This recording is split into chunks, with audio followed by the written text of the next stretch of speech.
halaman 205, perihal menggemarkan dermawan dan mengutamakan orang lain dan tercelanya pelit dan kikir, serakah, berangan-angan, juga anjuran berwasiat.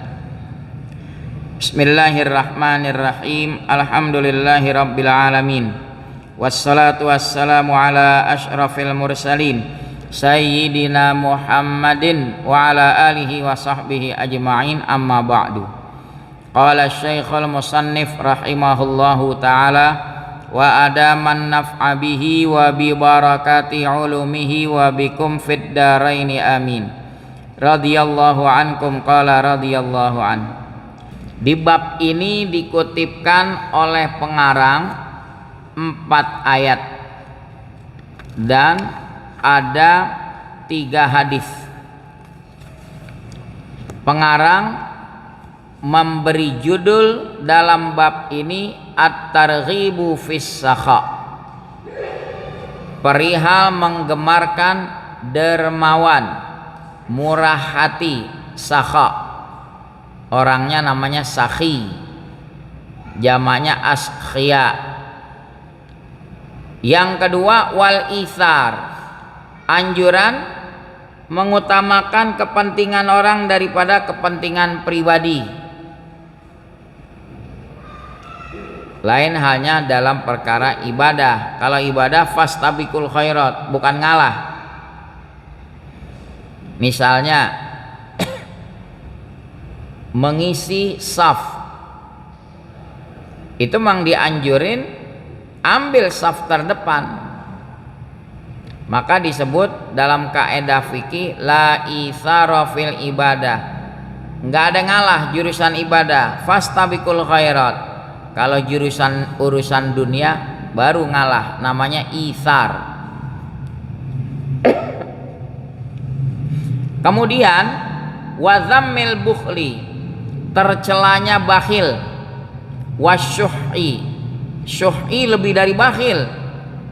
Kalau bahasa kita macam-macam, pelit, medit, koret, kotet, apa lagi, buntut gasiran, pusar bodong, itu istilah semua. Kalau dalam bahasa Arab al-bukhli, pelit. Ada yang lebih dari pelit, namanya syuh. Selanjutnya wal khirsi, tercelanya serakah. Wal amal, tercelanya berangan-angan. Nah, disinggung juga wat targhibu fil wasiyah, anjuran untuk berwasiat. Ya. Dianjurkan pesan-pesan, kan kita nggak tahu pada kapan kita bakal berpulang ke rahmatullah. Kasih pesan-pesan yang baik. Qala Allah Ta'ala, berfirman Allah Ta'ala, wasari'u ila maghfiratim mir rabbikum, bergegaslah kepada ampunan dari Tuhanmu. Ya, artinya apa? Raihlah ampunan secepatnya, minta ampun.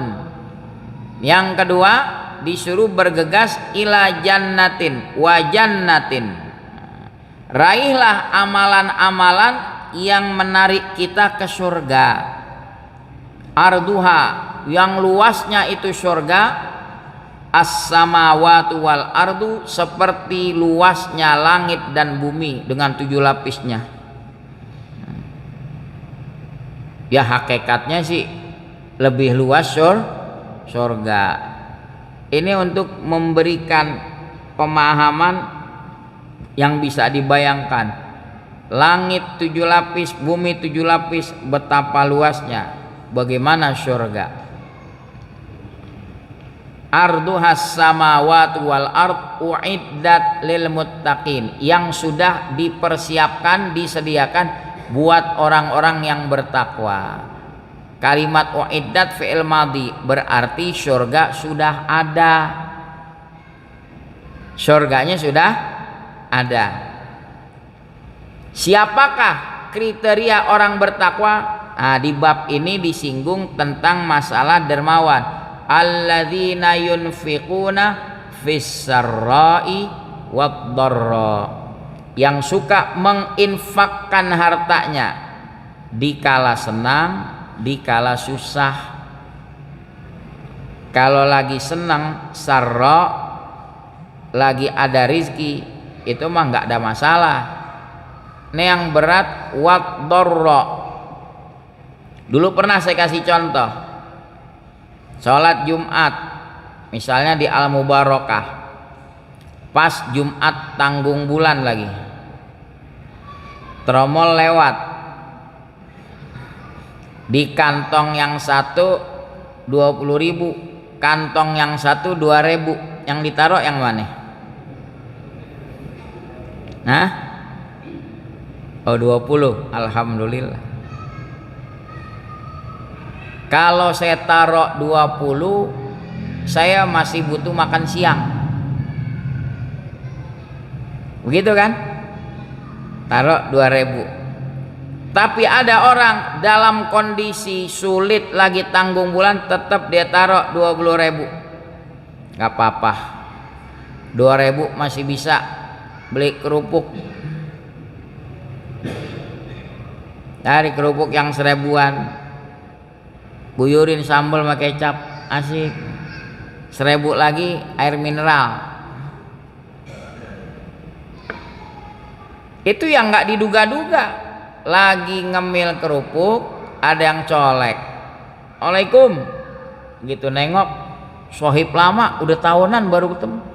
Ya Allah, ketemu di sini. Ente ngapain gaduin kerupuk? Dia jawabnya diplomatis, aneh lagi diet. Diet apanya? Dompetnya. Nggak lucu. Sohib kita bilang, Mbak, sop buntut 2 porsi. Masya Allah. Nah, sop buntut 40.000. Itu gara-gara naruh 20, siapa yang sangka Allah giring orang yang nggak diduga-duga. Traktir kita makan, waduh, sampai keringetan.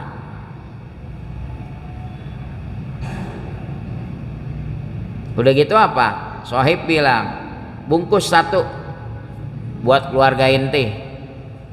80.000. Naruh 20.000, di dunia Allah balas berapa? 2 porsi sop buntut. Cuma jangan gara-gara cerita begini ngarap-ngarap ada yang colek apa kagak nih? Ada yang colek, debt collector. Kagak bisa kabur gitu. Udah, itu urusan Allah, mau balas di dunia mau balas di akhirat. Itu fisarra wad dharra. Dalam kondisi senang dia murah hati, kondisi sulit juga tetap murah hati. Wa qala ta'ala, berfirman Allah Ta'ala, wa yut'imuna ta'ama ala hubbihi. Mereka ini memberikan makan dalam kondisi padahal dia demen nama itu makanan. Waduh, kebuli lagi ngebul-ngebul begini. Dia kasih makan siapa? Miskinan, orang miskin. Nih, bawa.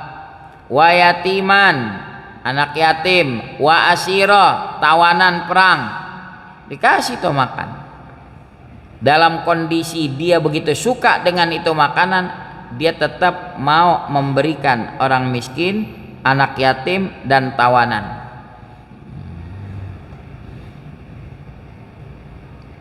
Wa qala ta'ala, berfirman Allah Ta'ala, wa yu'thiruna ala anfusihim. Mereka, ini lagi cerita orang Ansor ngalah, padahal dia butuh makan. Orang Muhajirin kelaparan, dia utamakan orang Muhajirin. Namanya endonan baru datang ke Madinah, mereka miskin, tinggal sebatang kara. Mereka tinggalkan harta di Mekah, keluarganya ada yang terpisah, ada yang ngikut. Wa yu'thiruna, mereka orang Ansor lebih mengutamakan ala anfusihim, dibanding diri mereka, mereka utamakan orang lain. Walau kana bihim khasasah, walaupun di diri mereka ada kebutuhan yang mendesak. Dalam kitab Perhiasan Bagus kata Habib Utsman bin Yahya, khasasah itu udah kebutuhan yang paling mendesak, nggak ada lagi yang lebih mendesak. Kalau dibilang khasasah udah benar-benar mendesak, kondisi mendesak, dia masih mau berbagi. Wa may yuqashuha nafsihi, siapa yang bisa pelihara sifat pelit di dirinya, faulaika humul muflihun, mereka itulah orang-orang yang beruntung. Ini ayat berkenaan dengan seorang Ansor namanya Abi Tolhah. Ada orang kelaparan. Ini Nabi di tengah-tengah jamaah, ada orang bilang, ya Rasulullah tolong dong, lapar. Nabi perintahkan salah satu mereka, bawa tamu saya ini ke rumah saya biar dijamu. Ternyata di rumah tangga Nabi nggak ada makanan, lagi nggak ada makanan. Balik lagi ke masjid, Nabi tawarin, siapa yang mau menjamu tamu saya? Abu Tolha main ngacungin jari aja, saya. Dia nggak mikir lagi. Kata-kata tamu saya itu yang membuat dia semangat. Ini tamu Rasulullah. Diajak pulang. Itu malam-malam tuh. Sampai di rumah dia ngomong sama bininya, siapin makanan, ada tamu Nabi. Bini bebisik, belagu, orang kagak ada makanan ngundang orang. Kaget dia, yang bener, iya, tolong deh, kali masih ada sepiring tuh jatah anak-anak makan. Kata Abu Tolha, nawimihi, kelonin tuh anak biar cepat tidur. Sampai begitu. Nah, anaknya udah tidur, tuh makanan cuma sepiring. Abu Tolha nemenin, dia cari akal, lampu pelitanya dipademin, makan gelap-gelapan. Kenapa? Kalau terang nggak mungkin tamunya makan, tuan rumah kagak ada makanan, cuma sepiring. Sampai begitu, dimatiin dulu, udah disajiin. Tamu nanya, antum nggak nemenin makan? Aneh temenin. Dia keluarkan suara decak makan, padahal kagak ada makanan. Nyeplak begitu. Wah, itu tamu puas, terima kasih. Dia pamit deh. Besokannya dia lapor ke Nabi, Allah puji perbuatanmu. Turun nih ayat, wa yu'thiruna ala anfusihim walau kana bihim khasasah. Itu namanya itsar, ngalah. Boleh nanya nggak? Kira-kira kita tahlil nih, yang punya rumah ngundang, emang berkat pas nasi kotaknya 50, kita duduk di pojok pintu terakhir, pas nomor 50, pas lagi dibagiin, aki-aki datang masuk, Assalamualaikum, baru datang. Kita mana belum makan, kita udah dapat yang terakhir. Nih aki-aki di samping, kira-kira mau nggak ngalah? Udah kita belum makan. Atau kali kita bilang, Ki, ini makanannya pedes, ntar aki mencret. Habis orang tua dikelecehin begitu. Ki nih, lu mana? Gampang, kita gampang. Itu namanya isar, ngalah. Kita juga belum makan, jangan diomelin, datang telat. Itulah yang namanya isar begitu. Wa qala ta'ala, berfirman Allah Ta'ala, wa amma man bakhila wastaghna. Ini tercelaknya orang yang pelit. Adapun orang yang bakhil, wastaghna, dia merasa cukup dari pahala, dia kagak butuh pahala, itu wastaghna. wa kadzdzaba bil husna, dan dia mendustakan janji Allah, dia kagak percaya sama janji Allah. Fasanu yassiruhu lil yusra, kami akan mudahkan dia pada kesulitan. Allah giring susah terus, dikasih jalan yang susah terus. Wa ma yughni anhu maluhu idza taradda, tidak berfaedah buat dirinya oleh hartanya kalau dia udah binasa. Udah nggak berfaedah. Kita lihat di Sukabumi banjir aja, lihat mobil pada nganyut. Wa ma yughni anhu maluhu, harta kita tuh mobil didorong sama air, ada nggak yang bisa cegah? Nggak bisa. Itulah 4 ayat dikutipkan. Sekarang kita masuk ke hadis. Wa an Jabirin radhiyallahu anhu, dari Jabir radhiyallahu anhu, anna Rasulullah sallallahu alaihi wasallam qala, bahwa Rasulullah sallallahu alaihi wasallam bersabda, ittaqudz zulma, takuti olehmu bertindak zalim. Fa inna zulma zulumatun yaumal qiyamah, sesungguhnya perbuatan zalim jadi kegelapan-kegelapan di hari kiamat. Dia nyeberangin Siratal Mustaqim gelap, nyemplung deh. Gak usah di akhirat, di dunia aja lihat tuh di Suriah bagaimana. Ya, kalau seorang rezim yang otoriter, banyak bunuh ulama, banyak menindas rakyat, habis nggak? Habis, sampai istananya diapain? Dijarah begitu, orangnya kabur. Si Asad itu, ya. Fa inna syuh'a wattaqus syuha, yang kedua hindari sikap pelit. Fa inna syuh'a ahlaka man kana qablakum, pelit itulah yang membinasakan orang-orang sebelum kamu. Orang-orang sebelum umat Nabi hancurnya gara-gara apa? Pelit. Kalau udah pelit, hamalahum, pelit itu mendorong mereka ala ansafaku dima'ahum, untuk saling menumpahkan darah sesama mereka, bunuh-bunuhan. Wastahallu maharimahum, mereka menghalalkan apa-apa yang diharamkan pada mereka, dihalalkan. Itu bahaya pelit begitu. Hadis riwayat Ahmad, Muslim dan Bukhari dalam Adab Mufrad. Wa an Ibnu Umar radhiyallahu anhuma qala, dari Abdullah bin Umar radhiyallahu anhuma berkata, akhadha Rasulullah sallallahu alaihi wasallam biman kibayya, memegang Rasulullah sallallahu alaihi wasallam kedua pundakku. Ini metode menasehati dengan cara dari hati ke hati. Orang ketika dinasehati, kita mana aja, coba kita rangkul, pundaknya kita pegang. Itu cara Nabi menasehati, masuk ke sini. Karena yang dinasehati juga merasa diperhatikan.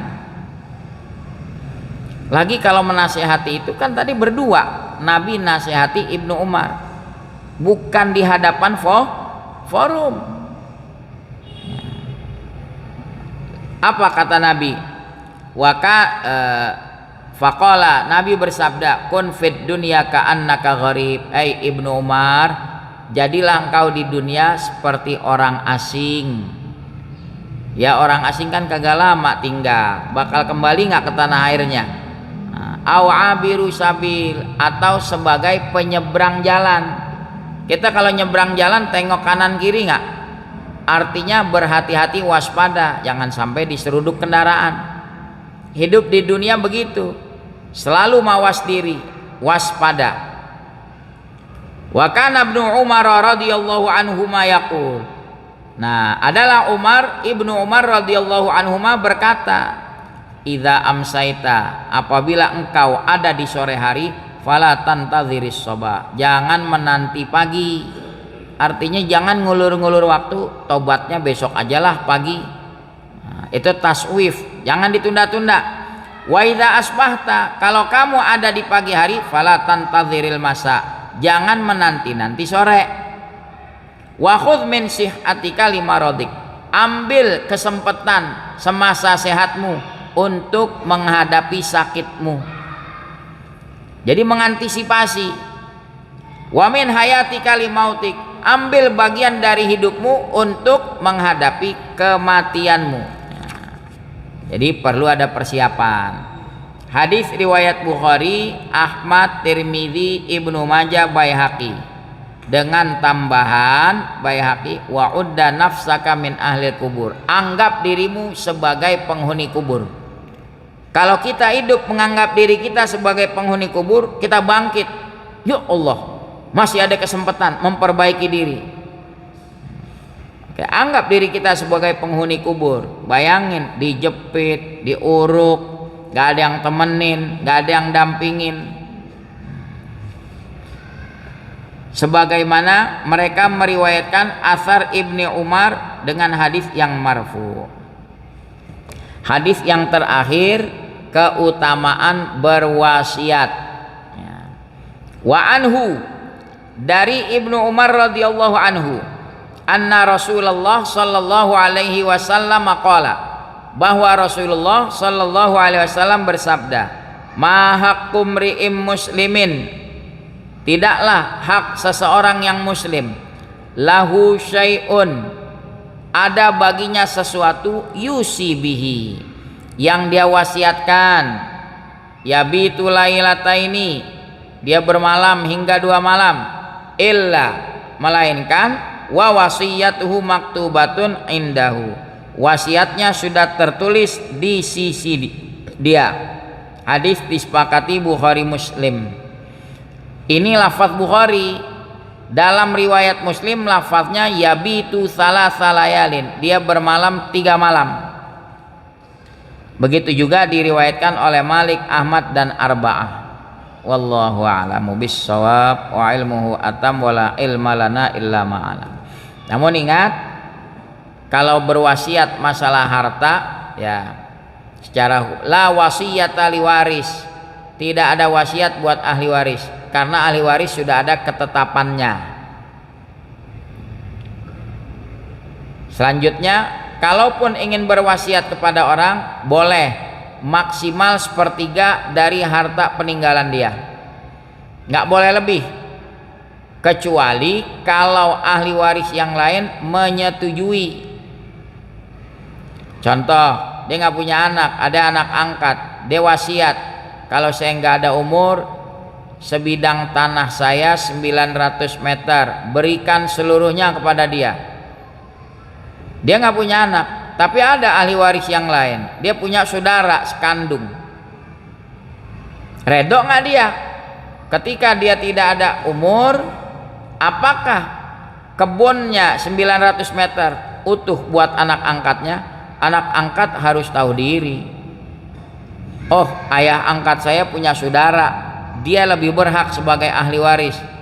Saya hanya dapat 1/3, berarti 300 meter. Jangan berdalih, oh ini sudah dinotaris 900 meter. Tetap zolim mengambil hak ahli waris. Orang ada ahli waris yang sebenarnya kok.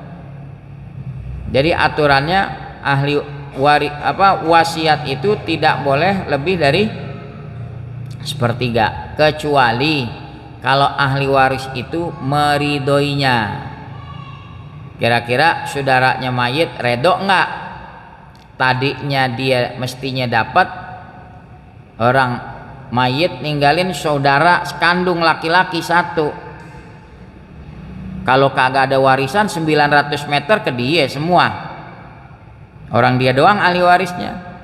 Nah ini karena udah wasiat, maksimal berapa tadi? 1/3, berarti 300, dia dapat 600. Coba kalau yang wasiat, saya wasiatin seluruh kebun saya 900 meter buat anak angkat saya. Tetap kita yang jadi anak angkat harus jujur. Ayah angkat saya punya saudara, saya hanya ambil 300, yang 600 serahin ke dia. Kira-kira ada nggak anak angkat model gitu jujur? Insya Allah ada. Cuma langka ya. Kalau udah bicara tanah mah sensitif ya. Kadang-kadang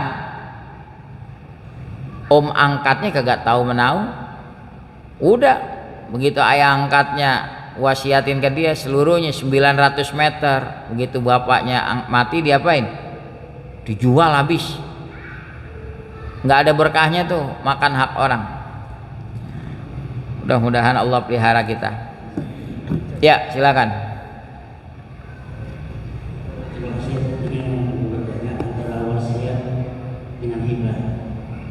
Jadi ada kasus seorang meninggal dunia meninggalkan anak wanita, anaknya 3 wanita. Nah, kalau warisan, kalau anak lebih dari 1, nggak semuanya waris jatuh ke anak. Enggak semuanya. Jadi meninggal dunia Sekarang ahli warisnya 3 orang perempuan, anak 3 anak perempuan, dapat 2/3. Ya. Nah, pada saat dia belum meninggal, karena memang yang diwarisin tidak begitu banyak, kemudian dia menghibahkan.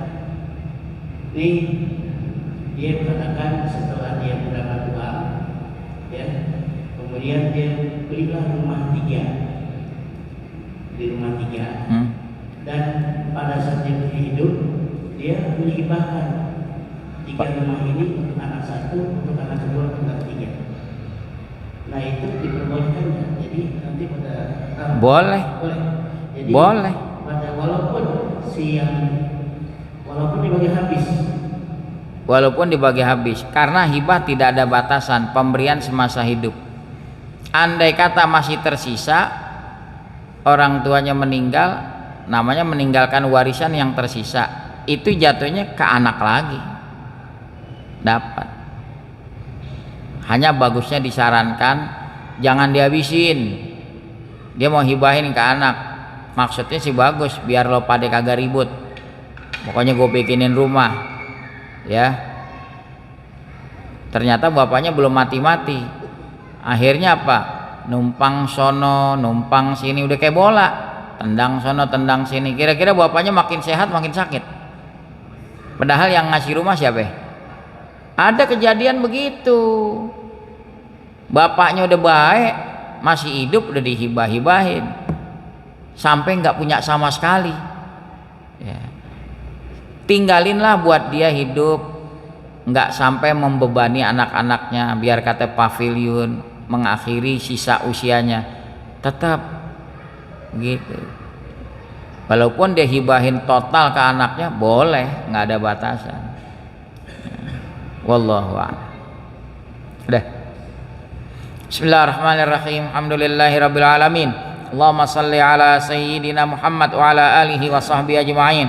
Allahumma rzuqna fahman nabiyyin wa hifdzal mursalin wa ilhamal malaikatil muqarrabin ya arhamar rahimin.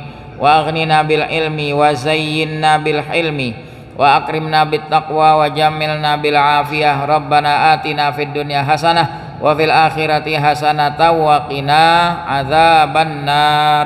Wa sallallahu ala sayyidina Muhammad wa ala alihi wa sahbihi wasallam. Walhamdulillah.